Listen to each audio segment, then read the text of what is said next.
Welcome to the American Addiction Recovery Association. I'm Jeff Breedlove in conversation with Jasmine Turner. Jasmine, welcome to the podcast. Jeff, thank you so much. So glad to be here. You know, at the American Addiction Recovery Association, we are excited to highlight the stories, the great work of recovery leaders working in communities across America. And I couldn't think of a more appropriate place that I wanted to start this series of stories, the inaugural broadcast with my dear friend, my sister in recovery, and my sister on a bus tour that we did together, than Jasmine Turner from Dunwoody, Georgia, Sandy Springs, Dunwoody, North Metro Atlanta, for those of you that aren't familiar. But Jasmine, tell us a little bit about yourself, the Jasmine Turner story. Who is Jasmine Turner? All right. My name is Jasmine Turner, and I am a person in long-term recovery. And what that means for me, it's been since April 12th, 2011, since I've used any drugs, alcohol, or mind-altering substances. To God be the glory for that. I have so many gifts of my recovery, but yeah, I started this recovery journey because I was addicted to heroin and everything else, but heroin was my first love for a very long time, and I needed help. So I came down here to Georgia to just start over again with my son, who was 4 years old at the time, and now he is 18 and in college. And so that is, a true gift. And then I also get to be the recovery minister. Who would have ever thought? I get to be the recovery minister at North Atlanta Church of Christ, the church that embraces recovery so well. I am a college graduate. I am a productive member of society. I am a dependable daughter. I am a good, true friend. I am just, recovery has just afforded me so many gifts, and I'm just grateful for all the things that I haven't even mentioned. I'm just grateful for all the things. You know, Jasmine, you grew up in Chicago, which, first of all, is different than Atlanta. It's cold, it snows for real up there, and it's it is different. And did you ever, in your wildest dreams, when you're out there running and gunning, think you'd wind up running a ministry in the heart of the Bible Belt in the South? Come on now, no way. So, Jeff, my mom was a pastor growing up, right? And right in the heart of the west side of Chicago. And that's all I knew growing up. But I remember days in my addiction where, and I tell this part of my story sometimes, but I was walking the streets of Chicago in 20 below zero weather, snow all on the ground, with a windbreaker jacket on. If y'all remember windbreakers, and then like little flip flops on, going to get the next one. And sometimes I would go right down the street from where my mom's church was to do that. And I thought that was how I was going to die. And I had told my family, this is it. This is what I'm doing. This is how I'm living, because I didn't see a way out. And so to be now going from using around the church, down the street from the church, sometimes in the church, to being on this side of recovery, knowing that I'm forgiven and living life, not just existing as a recovery minister, never in a million years, because I thought that was the way I was going to die. But that is why every day I'm so grateful for what I get to get up and do, and just share the good news of Jesus Christ with people every day as it relates to my recovery and their recovery as well. Now, Jasmine, at the American Addiction Recovery Association, we fully support multiple pathways. We believe that no two people enter into addiction exactly the same way. You don't have to recover the same way. There's multiple pathways. And within those pathways, there's multiple platforms and opportunities to show communities and to show people that recovery is real. And of course, you and I both, I know, believe in the concept of a higher power. And you have turned into Christ, you've turned into the church, and now you run the recovery ministry at North Atlanta Church of Christ, and you're the senior recovery minister. And I say senior because you have an actual staff of people. And yeah, I want to start with this. I know we collectively as a community across America are so thankful for any house of worship that makes a room available to AA, NA, CA, any kind of recovery meeting, all recovery meetings, whatever they are. But the reality is a lot of times those are around the back, down the steps, no signs, double knock on the door, and it's sort of that room that never gets used. And that's a blessing. We're very thankful for those blessings. But there's a big difference to what goes on at North Atlanta Church of Christ. You're a full-on part of that church, a public, forward-facing, lots of office space, lots of time on the public calendar throughout the week and on Sundays. Tell us what's going on there at North Atlanta Church of Christ that you and the senior pastor and the leadership of that church made a decision that they wanted to be very public, which has grown beyond Dunwoody and Sandy Springs, but now across Georgia and across the nation with a decision to really turn publicly into having a full-on recovery ministry. That's a big deal. It's not common yet. Tell us the story of North Atlanta Church of Christ Recovery Ministry. All right. Well, I will say this.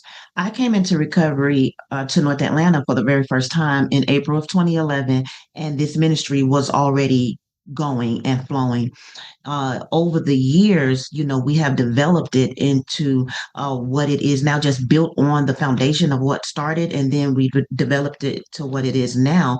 But what I can say is that the church itself, the leadership, and when I say the leadership, I mean the ministry team, I mean the elders, the entire leadership team embraces recovery. And one of the things that we say is that we're all in recovery from something. And so you might have someone who pulls up on a white van, and so it's obvious, that they are coming from one of the programs that we partner with.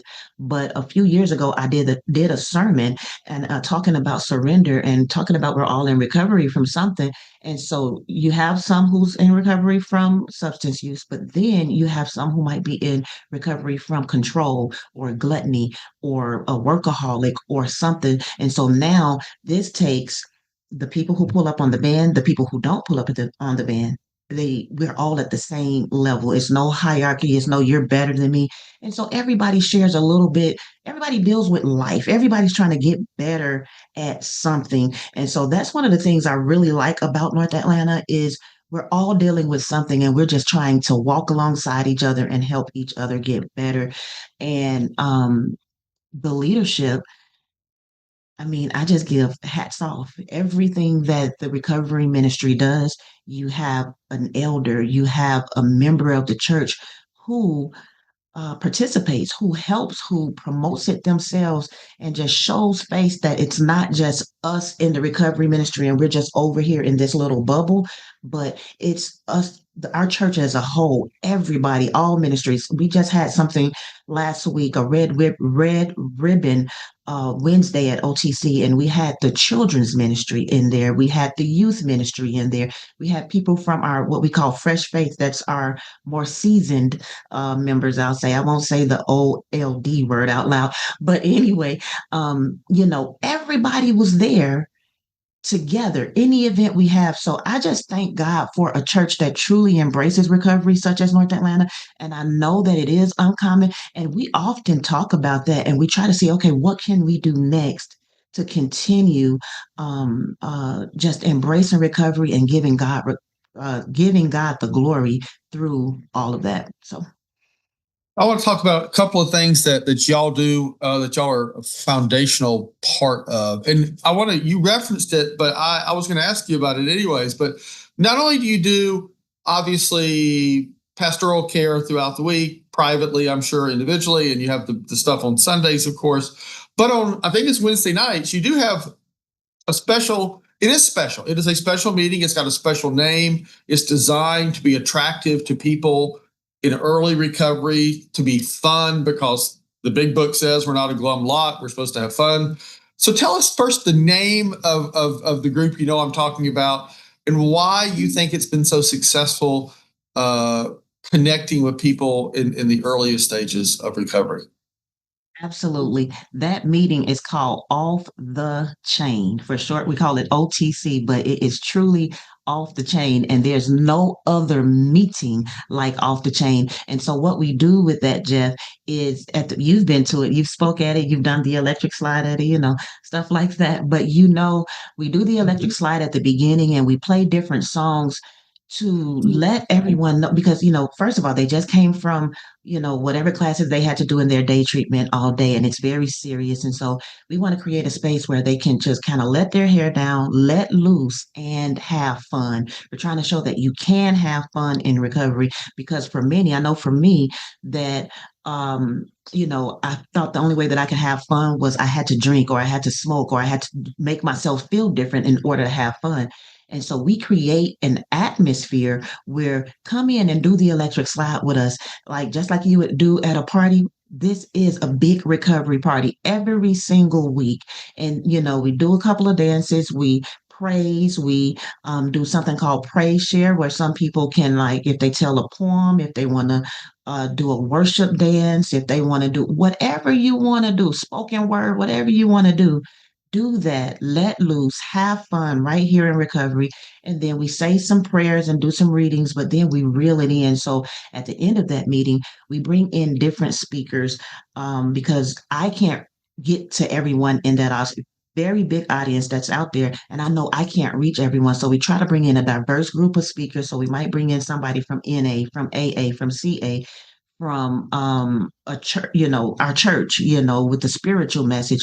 But as long as at the end of the day, it's a message of hope, that's what we try to do. We can have fun in recovery. That's how we start off. And we even have children's ministry upstairs. So 5 minutes before the meeting start, all the moms get to take their children upstairs, and the children it's not childcare, but it is children's ministry. So the children are being ministered to so that the moms can come downstairs and let their hair down and then receive what it is that God has for them to receive on that night. So it's a beautiful thing. And like I said, this has been going on well before 2011, but we've just you just keep building on it. So very grateful for that.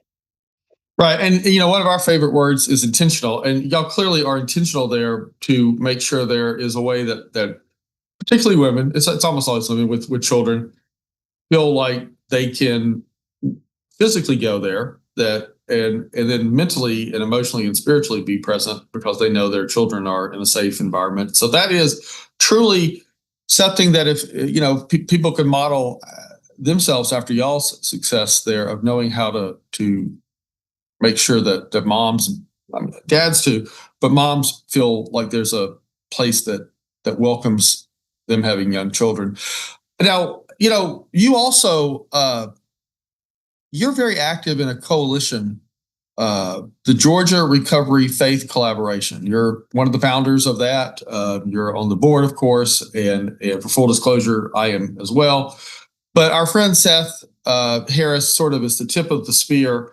And that's an important concept. And I wanted to ask you, because you are an actual recovery minister at your actual day job, when a state like Georgia forms a coalition to bring believers, primarily of Christ, but of all faiths together, all faiths are welcome in this coalition, to talk about policies, to talk about programs, to talk about ideas, to talk about how to put the Christian voice or the faith voice in the recovery space.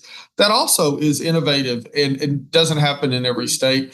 Tell us a little bit about why you think it's important that the faith community itself come together and get to know each other so that they can get to know others in the broader recovery and broader community.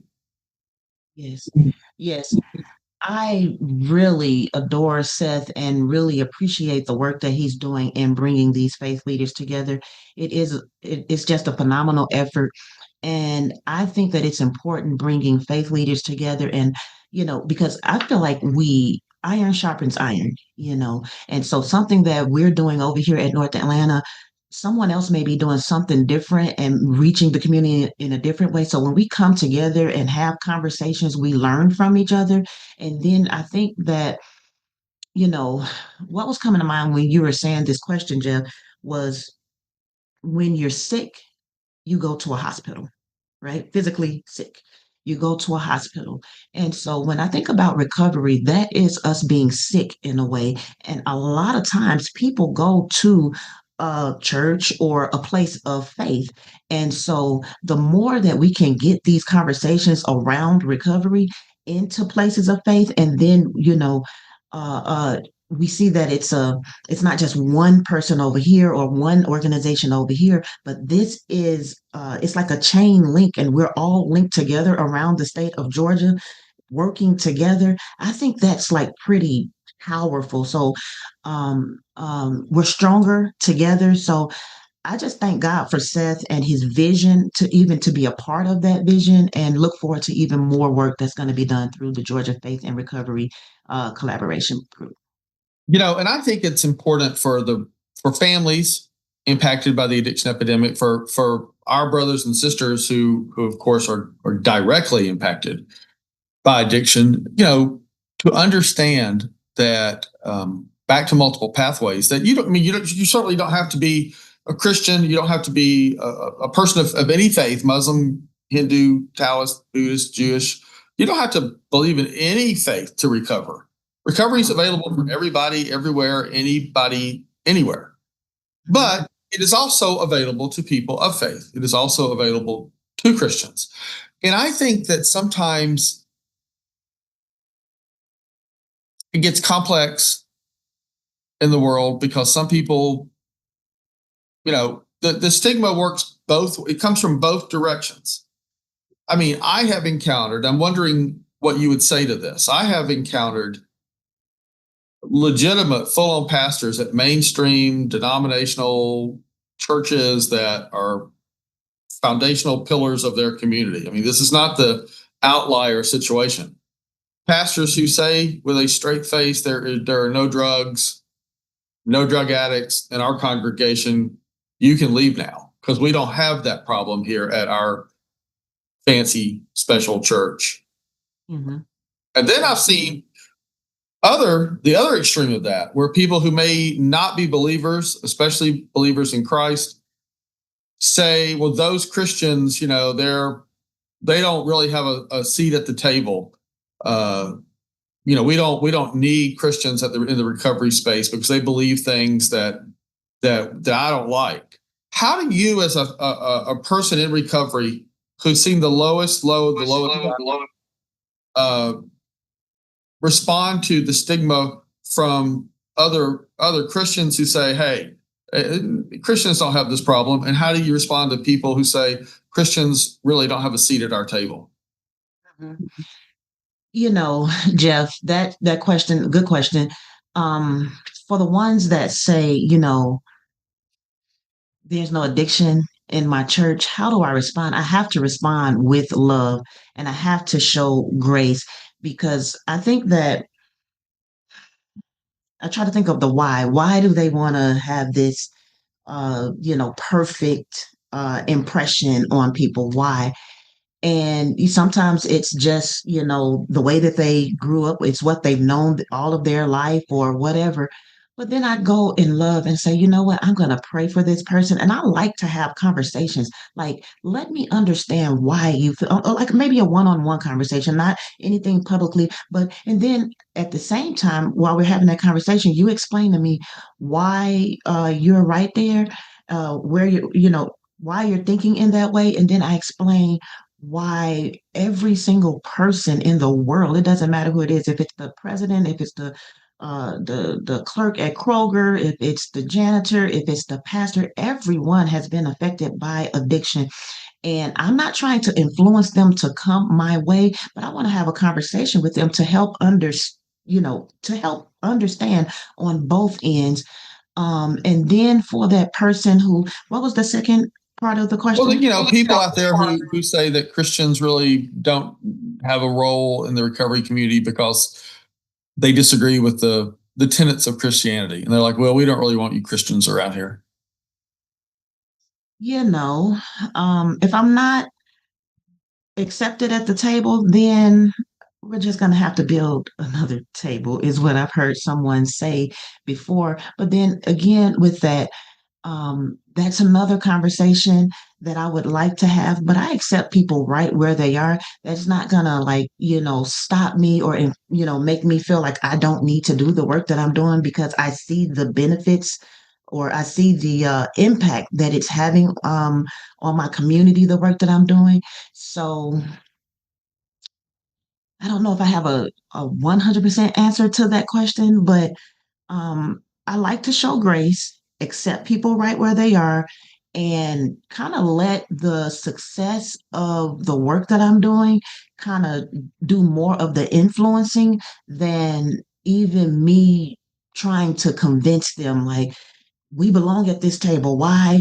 No, none of that. Okay, I respect that, but then I believe that the more people see it, and then sometimes people have to be just affected by it personally, and then you see a whole switch in a person. Like sometimes, like I know some people who were very hush hush about addiction being a part of their life, a part of their family, but then addiction hit in their family and the conversation switched, the conversation changed. And how can I help my loved one? How can I move forward in this? Then prayer came in, then connecting to God even more came in. But sometimes you just accept a person where they are, but Jeff, I don't really get into the whole convincing to do this. I just keep doing what I'm doing, what I'm called to do in ministry, and then when the time comes, if God says that that is the time, then the conversation happens, and just kind of letting the success and just the testimonies of recovery kind of tell the story. I love that. That's a great answer. I mean, and that's thank you for sharing that perspective because that's wonderful. I want to talk a little bit now about another initiative that you were very involved in. You were the bus tour manager in Georgia for our friends from other states. In Georgia, we have been blessed to do for 3 years in a row. And this year, Jasmine Turner was the bus tour manager of what we call the Georgia Recovers Bus Tour.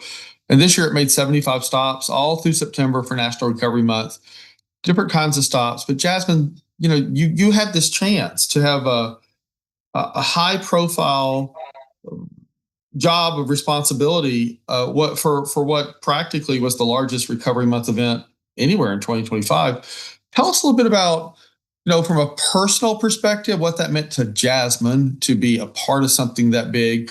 But then tell us from the bus tour manager's perspective, like what's the value of, and it doesn't have to be a bus tour, but of taking recovery into communities and trying to do something on a big scale to unite the community and tell the community recovery's here, whether you like it or not, and we're gonna try to build a foundation and a community to support people. So, what did Jasmine think, and what did the bus tour manager think about this project you were a big part of?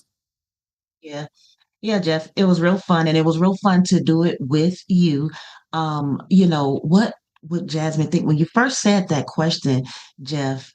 Tears came to my eyes and I felt a frog in my throat because, like I said, where I was in my addiction, I thought I was going to die from heroin. I overdosed several times, but God didn't see fit to take my life.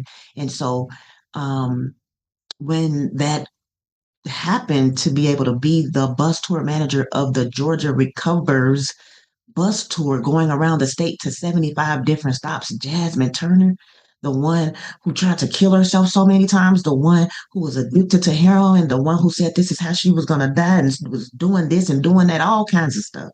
Me, oh Lord, I'm grateful. I'm so grateful for. So that's what came to mind when you first asked that question. Now, from the bus tour point of view, from the bus tour manager point of view, just being able to take recovery around the state to lift up the name of recovery, sharing in all of these different communities from rural towns, small rural towns to big cities.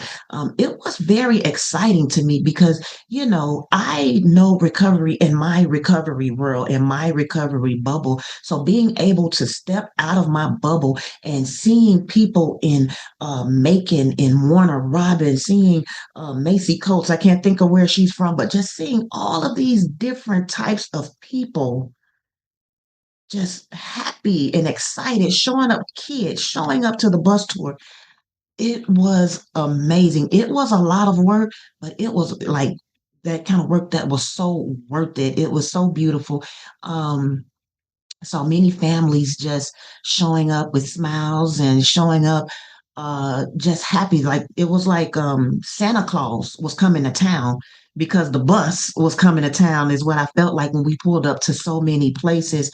And so it was just a true gift. And even like you said, if it was not the bus, the fact that we can just go around the state and talk about recovery, have conversations around recovery, just doing that is, I believe, giving hope to someone who might be still in their addiction, like, man, or that person, that pastor, that person who might say, I'm not going to talk about it in my church, but we see this bus coming around and we see that recovery is real. So even if that family member or whoever might not say nothing, they see this bus and they see that, wow, this is a movement. This is not just, this is a movement around our whole state, around the United States. So I'm just grateful, Jeff. I know I'm going on a little bit, but I see the time. So yeah, grateful, Well, grateful no, to that is great. It was great, and we do have a couple more minutes. So I want to ask you to get ready to share your social media for you and your ministry.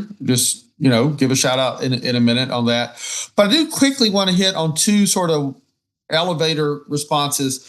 And I know one will embarrass you, but I just want to say, you were awarded by your peers at the Georgia Council for Recovery this year, the Eric Allen Recovery Champion Award, um, at the big Recovery Month lunch. That must have been a pretty cool moment for you.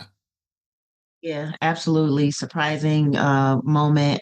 Truly grateful for it, and just even getting a reward award like that. I don't have to get an award to, you know, uh, advocate for recovery, and so it just made me even want to But go it's not harder. bad. I mean, it's Not it's bad, a, no. it's a reflection of how others think of your leadership.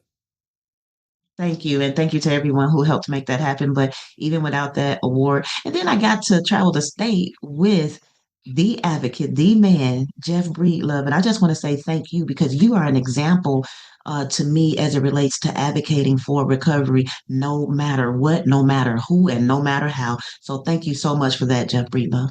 Well, no, well, congratulations. We had a snazzy time. I learned about, I already knew the word intentional and I have a deeper appreciation for it, but I learned the word snazzy. So that was good.